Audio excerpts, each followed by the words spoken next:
Kinundena ni dating Congressman Mike Defensor ang isinampang plunder at bribery complaints ng ombudsman laban kay Senator Rodante Marcoleta.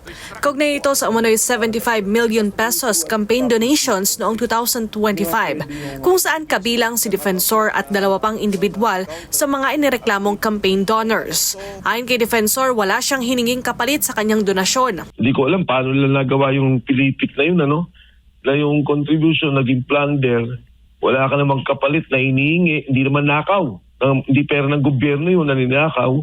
At yung indirect bribery nga, wala ka namang kapalit na hinihingi. Pabiro pang sagot ni Defensor. Sabi ko nga kung meron man akong hininging bagay kay Senator Marcoleta, yung pagkain ko ng hopya doon sa kanyang opisina.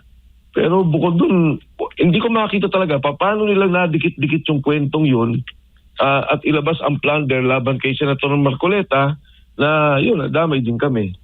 Duda ang dating mambabatas na may kaugnayan ng mga kasong kinakaharap nila sa pagiging aktibo nila sa panawagan ng investigasyon sa umano'y flood control scandal at sa usapin ng 18 ex-Marines. Mababatid na itinalaga bilang bagong vice chairpersons ng Senate Blue Ribbon Committee sina Senator Rodante Marcoleta at Jinggoy Estrada.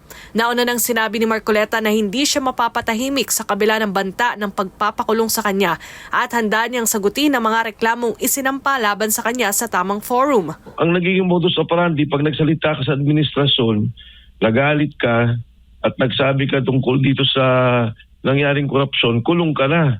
Sa kabila nito, naninindigan si Mike Defensor sa panawagan para sa pananagutan kaugnay ng umano'y malawakang korupsyon sa gobyerno.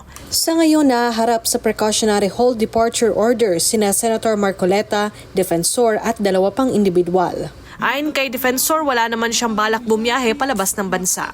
Para sa Diyos at sa Pilipinas, kung mahal, Daniela Paulite, Azamanahay News. Affidavit dun sa i-file namin. So, andyan ngayon. Siguro ang masasabi ko lang, bago tumulak patungong Japan nitong Martes, naglabas ng kanyang reaksyon si Pangulong Ferdinand Marcos Jr.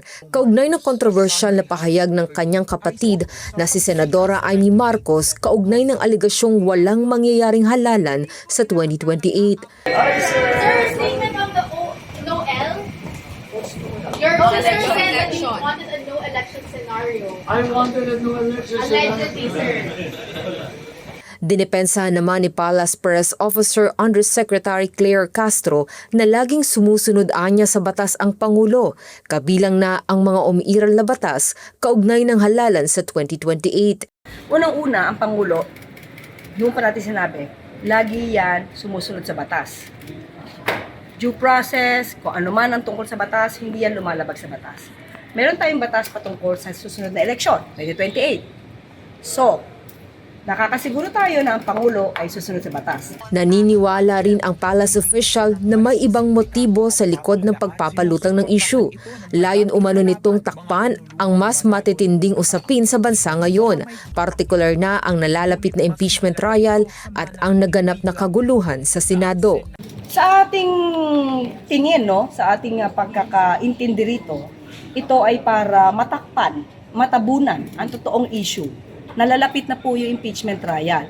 So alam naman natin kung ano yung gusto ni Senator Amy pagdating sa impeachment trial. Wala pang ang trial pero para meron na siyang judgment.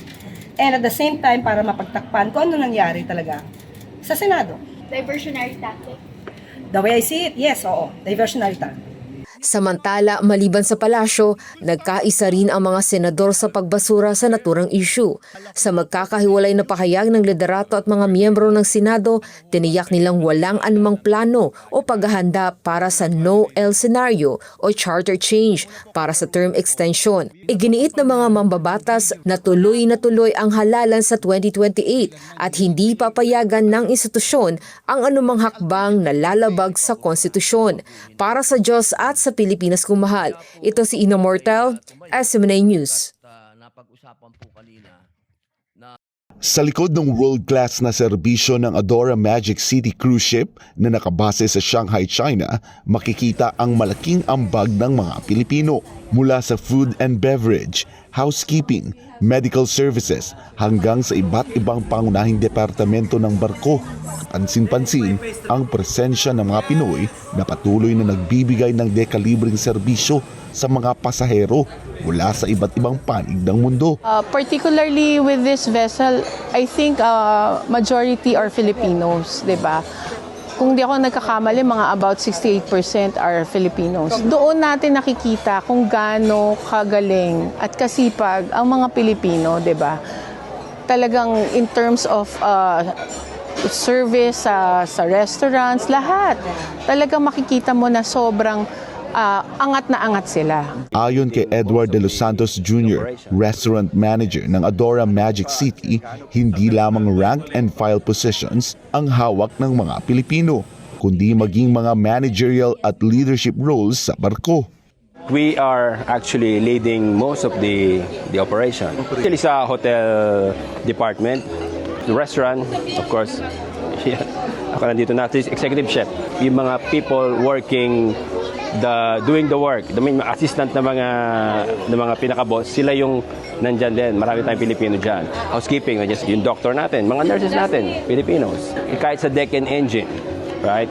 Maraming Pilipino dyan. Dahil sa kanilang sipag, dedikasyon at world-class na kakayahan, nananatiling mataas ang demand para sa mga Pilipino sa pandaigdigang cruise industry. Dagdag pa rito, bukas din ang industriya sa mga kabataang nangangarap magkaroon ng matagumpay na karera sa dagat. When it comes to competency, we are world-class. And we already shown that from the past years. Nagbigay rin ng mensahe ang mga Pilipinong crew members para sa mga susunod na henerasyon ng seafarers. Mag-aral na mabuti at pag nandito na, work hard and discipline, attitude, and meron ka dapat goals. Kung wala kang goals, hindi ka magsasucceed. Discipline, attitude. Hindi lahat nakukuha sa step 1. Lagi may step 1, step 2, step 3. Kumbaga, learn on the process. Every day is a learning. So, push lang sa pangarap. Walang madali. Lahat nagsisimula sa mahirap. Then, every day we will learn from that one. Personal na nasaksihan ng mga estudyante ng Worldwide Maritime Hospitality and Training Institute o WMHTI sa kanilang cruise immersion program ang operasyon ng isang world-class cruise ship at nakilala ang mga Pilipinong matagumpay na sa industriya. I can assure you with this first batch, 100% yan, makakasampa sila sa cruise line. Mula dito sa Adora Magic City, ako po si Jason Rubrico, SM9 News.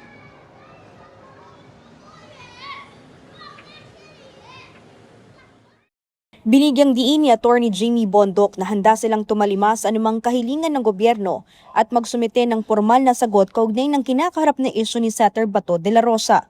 Gayunman, nilinaw ni Bondoc na sila ni Attorney Israelito Torion ay walang anumang impormasyon hinggil sa lokasyon at kalagayan ng senador. Nag-ugat ang pahayag ni Bondoc matapos sabihin ni Justice Secretary Frederick Vida na susulat ang ahensya sa kanya upang hilingin ng impormasyon tungkol sa kinaroroonan ni Senator Bato. Samantala, kinontra rin ni Bondoc ang pahayag ng National Bureau of Investigation o NBI na armado at mapanganib umano ang kanyang kliyente. Ayon kay Attorney Jimmy Bondoc, walang matibay na ebidensya na magpapatunay sa alegasyon ng NBI. Taliwasan niya ito sa ilang paglalarawan ng media dahil kilala umano niya ang senador bilang officer at gentleman.